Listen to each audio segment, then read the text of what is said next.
ዛሬ ልናገር የምፈልገው ብዙ አመታትን በጭንቀት ቢያንስ 6 አካባቢ አመታትን በጭንቀት ብዙ ጊዜ በጭንቀት አሳልፌያለሁ።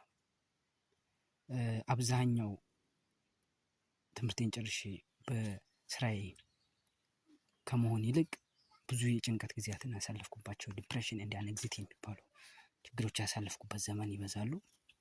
እነዛን ደግሞ ለመውጣት ብዙ ነገሮችን አድርጌያለሁ። እኔ በምችለው አቅም ብዙ ነገሮችን አድርጋለሁ። ከነዛ ውስጥ ብዙ ያደረኳቸው ነገሮች አሉ። ስለዚህ አሁን ዛሬ የምነግራችሁ ከዲፕሬሽኑ ቀጥቃጣ ፊር ፍርሃትና ጭንቀት ዲፕሬሽን ኤንድ አንግዛይቲ ወይም ፊር ለመውጣት ምን ማድረግ አለብን የሚሉትን 8 ዋና ዋና ማድረግ ያለብን ነገሮች እነግራችኋለሁ። ተከታተሉ። የመጀመሪያው መጽሐፍ ቅዱስ ማንበብ ነው። ከፍርሃት ወይም ከጭንቀት ለመውጣት የመጀመሪያው መጽሐፍ ቅዱስ ማንበብ። መጽሐፍ ቅዱስ የሁሉ ነገር መጀመሪያም መጨረሻም ነው። መጀመሪያም መጨረሻም ማለት እንግዲህ ጌታችን ኢየሱስ ክርስቶስ እያንዳንዷን ዓለም የተፈጠረባትን ዓለም የሚያልፍባትን የሰው ልጅ እንዴት መኖር እንዳለበት ምን ማድረግ እንዳለበት እንዴት ሆኖ ምን መሆን እንዳለበት እያንዳንዷን ነገር አስቀምጧል። ስለዚህ መከራም ሲመጣ እኛ መቻል እንዳለብን ኃይልን በሚሰጠኝ በክርስቶስ ሁሉን እችላለሁ ይላል። ኃይልን በሚሰጠኝ ነው የሚለው። ስለዚህ ያ ፊልጵስዩስ 4:13 ነው። አብዛኛውን የቁጥሮችን አልጠቅስም። ምናልባት እንግዲህ ያ መጽሐፍ ቅዱስ ሳነብ በደንብ ስለማልችልበትም ይሆናል። እንግዲህ እሱን እግዚአብሔር ቀስ እያለ ወይም ሰዎቹ የሚረዱ ካሉ እሱን አስተካክላለሁ። ስለዚህ አሁን ወደፊት ፍርሃት ወይም ጭንቀት ሲመጣብን ምን ማድረግ እንዳለብን እኔ በምችለው በዛሬው ዕለት ከዚህ ከቪዲዮ ትንሽም ቢሆን የምትረዱ ይመስለኛል። ስለዚህ በመጽሐፍ ቅዱስ ሰማይና ምድር በምን እንዴት ተፈጠረች፣ በዮሐንስ ወንጌል ላይ ምን እንደሚናገር ፊደል ይገላል፣ መንፈስ ግን ያድናል። ስለዚህ እኛ የተፈጠርነው ከአራቱ ባህሪያተ ሥጋ ከሶስቱ ባህሪያተ ነፍስ እንደሆነ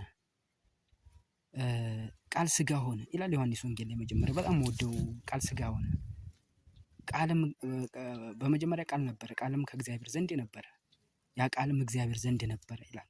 ቃል ሥጋ ሆነ ይላል ታችሁ እና ኢየሱስ ክርስቶስ በምድር ላይ የተፈጠረው ነገር በቃል ነው። ሰማይ ሆነ አለ፣ ሰማይ ሆነ፣ ምድር ሆነ ምድር። ስለዚህ በቃል ነው ማለት ቃል ወሳኝ ነገር አለው ማለት ነው። ይሄ ደግሞ ወደ ሌላ ትምህርት ይወስደናል። ምክንያቱም አብዛኛው ቃል ከአንደበታችን በምናወጣውና በልቦናቸው ከምናስበው ይልቅ ቃል ነው ሞትም ሕይወትም በአንደበት ነው ስለሚል ያንን ስለሚያጠቃልል መጽሐፍ ቅዱስ የሁሉ ነገር መጀመሪያ ነው ማለት ነው። ስለዚህ መጽሐፍ ቅዱስ ማንበብ ከድካማችን እንድናርፍ ይረዳናል ማለት ነው። ይሄ መጀመሪያ። ሁለተኛው ጸሎት ነው። ጸሎት እንግዲህ እግዚአብሔር በምድር ላይ ሳለ ጸሎትን እንድናደርግ ጸሎት አድርጎ አሳይቶናል። በመከራም ጊዜ በደስታም ጊዜ ደስ ያለው ካለ ይዘምር፣ መከራ ወይ በችግር ውስጥ ያለ ቢኖር ያመስግን ወይም ጸሎት ያድርግ ይላል። ስለዚህ እያንዳንዱ ፈተና ወደኛ የሚመጣው ሊያጠነክረን ወይም ደግሞ አንድ ስቴፕ ወደፊት ሊያሻግረን ስለሆነ እግዚአብሔርን በዛ ሰዓት ማመስገን አስፈላጊ እንደሆነ ራሳችንን መንገርና ወደ እግዚአብሔር መቅረብ፣ የመቅረቢያው መንገዱ ደግሞ አንዱ ጸሎት ነው ማለት ነው። ሌላኛው እና ሶስተኛው ጸበል። ጸበል እንግዲህ በአብዛኛው በኢትዮጵያ ኦርቶዶክስ ተዋሕዶ ቤተክርስቲያን ውስጥ ጸበል ወሳኝነት አለው። ምክንያቱም እኛ የተሰራነው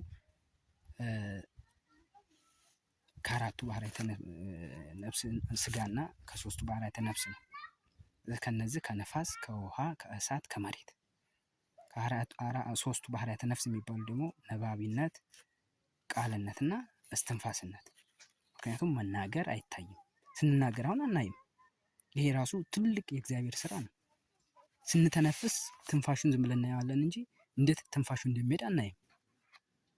ልባዊነት በልባችን ያሰብነው እግዚአብሔር ያውቃል እንጂ ማንም ሰው ያውቃል። እነዚህ የነፍስ ባህሪያት ናቸው። ስለዚህ በዚህ ጸበል ደግሞ ጭንቀት ደግሞ አብዛኛው የስጋም የነፍስም እንትን ነው፣ የስጋም የነፍስም በሽታ ይሄ ዲፕሬሽን ወይም አነግዛይቲ የሚባለው። ስለዚህ ይሄ ዲፕሬሽን አነግዛይቲ የሚባለው የስጋም የነፍስም በሽታ ስለሆነ የስጋና ነፍስን የሚፈውሰውን ወይም ስጋና ነፍስን አዋህዶ ያለውን ጸበልን በመጸበል የእግዚአብሔርን ፈውስ ማግኘት ይቻላል ማለት ነው። አራተኛው ትዕግስትና ጽናትን መልመድ። ትዕግስትና ጽናትን እንዴት ነው የምንለምደው? መታገስ አስፈላጊ እንደሆነ፣ ትዕግስት ውስጥ ደግሞ ብዙ ነገሮች ማለፍ እንዳለብን፣ በሁሉ ታገሱ ነው የተባለው። በሁሉ ታገሱ። ስለዚህ ትዕግስት አስፈላጊ ነገር ነው ማለት ነው። የፈጠነ ነገር ጭንጋፍ ነው የሚሆነው። ስለዚህ በሁሉ ታገሱ ስለተባል ኢየሱስ ክርስቶስ ምራቅ የተፉበትን የመቱትን ለስቅላት ያደረሱትን እንኳን ታግሷቸዋል። ስለዚህ እነዚህ የአጋንንት ጦሮች እንደሆኑ አውቆ ትዕግስት ደግሞ አጋንንት ትዕግስት የለውም። ማጣደፍ፣ ማቻኮል፣ ማፋጠን ነው የአጋንንት ባህሪው። ስለዚህ መታገስ መቻል ደግሞ የእግዚአብሔር ባህሪ ናቸው፣ የመንፈስ ፍሬዎች የሚባሉ ማለት ነው። ስለዚህ ትዕግስት አንዱ ነው። ያንን በማድረግ ትዕግስትና ጽናትን በመልመድ የሰይጣንን ስራ ወይም ፍርሃት ፊር ኤንድ አነግዛይቲ የሚባለውን ማሸነፍ ይቻላል ማለት ነው። ሌላው አምስተኛው የምናሸንፍበት መንገድ ሰዎችን መረዳት መቻል። በቃ ሰዎችን መረዳት መቻል። ለምሳሌ አንድ ሰው ሲሳደብ ወይም የሆነ ነገር አልሆነ ነገር ሲያደርግ፣ ማይሆን ነገር ሲያደርግ ወዶ እንዳልሆነ መረዳት ወይም የሰውየው መነሻና መድረሻ ምን እንደሆነ ሳናቅ በሰዎች ላይ አለመፍረድ ማለት ሰዎችን መረዳት ማለት ዛት ይዝ በቃ። ለምሳሌ አንድ ሰው መጥፎም የሚያደርገው ጥሩ የሚያደርገው የሆነ መነሻ አለው። ያ ሰውዬ ለጥሩ ማድረጉ መነሻ አለው፣ መጥፎ ለማድረጉ መነሻ አለው። ሰው እነዛን መነሻዎች በመረዳት ሰዎችን መረዳት መቻል ማለት ወደ እግዚአብሔር ማቅረቢያ መንገዱ እሱ ነው። ምክንያቱም ከጎኔ ያለው ወንድምን ሳትወድ እኔን በሰማይ ያለው አባትህን እወድሃለሁ ብትለኝ የማይሆን ነው ይላል። የማይሆን ነው። ምክንያቱም ሰው አምላክ ነው፣ አምላክ ሰው ይላል። ሰው አምላክ ሆነ፣ አምላክ ሰው ሆነ ይላል። እኛ በአርአያ ሥላሴ ወይም በእግዚአብሔር አምሳል የተፈጠሩ ሰዎች ነን። ስለዚህ እግዚአብሔር እንደዛ አድርጎ ሲፈጥር ምክንያት አለው ማለት ነው። ራሳችን እንድንዋደድ፣ በሳችን እንድንረዳ፣ ሰዎችን መቻል፣ ሁሉን እንድናስተምር፣ በሰዎች ወይም በወንድሞቻቸው መካከል ጥሩን አድርጉ ወይም ተናገሩ እንዳለ እግዚአብሔር ያን ነገር ስናደርግ የነፍሳችን ወይም የስጋችን ችግር ይቀረፋል ማለት ነው። ስለዚህ በዚህም አነግዛይቲ ወይም ዲፕሬሽን የሚለውን ማቃለልና መቅረፍ እንችላለን ነው።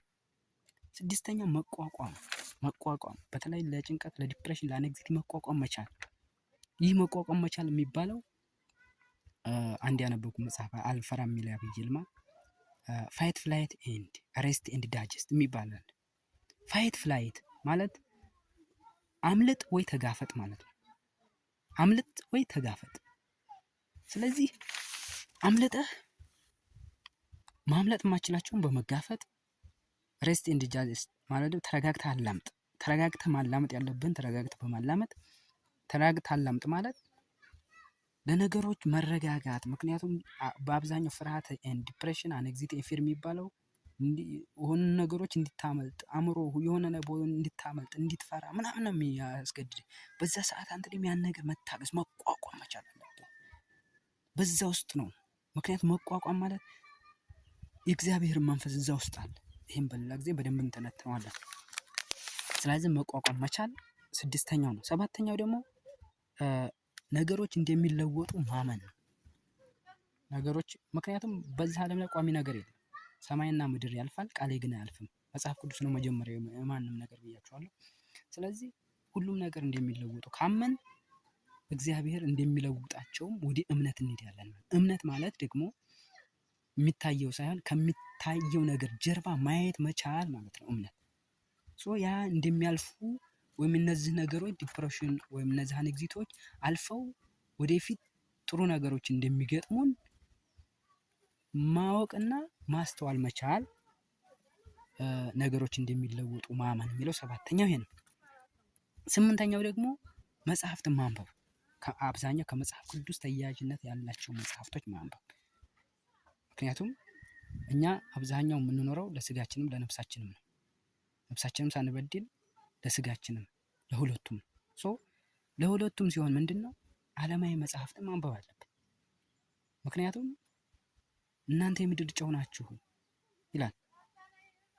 እናንተ የምድር ጨው ናችሁ፣ ምድሩ አልጫ ቢሆን በምን ይጣፍጣል? ስለዚህ እናንተ የምድር ጨው ናችሁ፣ የምድር አጣፋጭ ከሆንክ ምድራዊ ነገሮች ዓለማዊ ያሉት ነገሮች ማሰስ አለብህ ማለት ማየት አለብህ ማለት ነው። ያ ነው። ስምንተኛው ላይ መጽሐፍትን ማንበብ አስፈላጊ የሆኑ መጽሐፍቶች አሉ። ለኛ የሚጠቅመው የተመረጡ ሁሉንም ማግበስበሰን አይደለም። ስንበላ እንኳን መርጠን ነው አይደል? ስናይም መርጠን ነው። እያንዳንዱ ነገር እዛ ውስጥ ስላለ ማለት ነው። እና ለዲፕሬሽን እና ለአንግዛይቲ ግንዛቤ እንዲፈጥርልን አእምሮአችን እንዲሰፋ። ምክንያቱም እየጠበበ በሄድ አእምሮአችን በጠበበ ቁጥር ነው ነገሮችን መፍራት የምንጀምረው። አእምሮአችን ብሮድ ወይም ሰፊ ነገሮች በተለይ መልቲ ዳይሬክሽናል ባሰብን ቁጥር ነው የተለያዩ ነገሮችን ማስተዋል የምንችለው። ስለዚህ ማስተዋል እንድናገኝ ደግሞ መጽሐፍትን ማንበብ ከመጽሐፍ ቅዱስ በጎን ለጎን መጽሐፍ ቅዱስ ጎን ለጎን የሆኑ መጽሐፍትን ማንበብና መመርመር እውቀታችን እንዲሰፋ ያደርጋል። እውቀት ደግሞ ነፃ ያወጣል። ምክንያቱም ሕዝቤ እውቀት በማጣቱ ጠፍቷል ይላል መጽሐፍ ቅዱስ ላይ። ሕዝቤ እውቀት በማጣቱ ጠፍቷል። እውቀት ደግሞ ብርሃን ነው ማለት ነው። ብርሃን ደግሞ ኢየሱስ ክርስቶስ ነው። ስለዚህ መጨረሻ ላይ ዙሮ የሚያመጣን አምላካችን ኢየሱስ ክርስቶስ ላይ ነው። ሌላው ደግሞ በዚህ ላይ ተጨማሪ የምነግራችሁ ፍርሃት፣ ዲፕሬሽን፣ አንግዛይቲ የሚባለው የእምነት ተቃራኒ ነው። የእምነት ተቃራኒ ነው።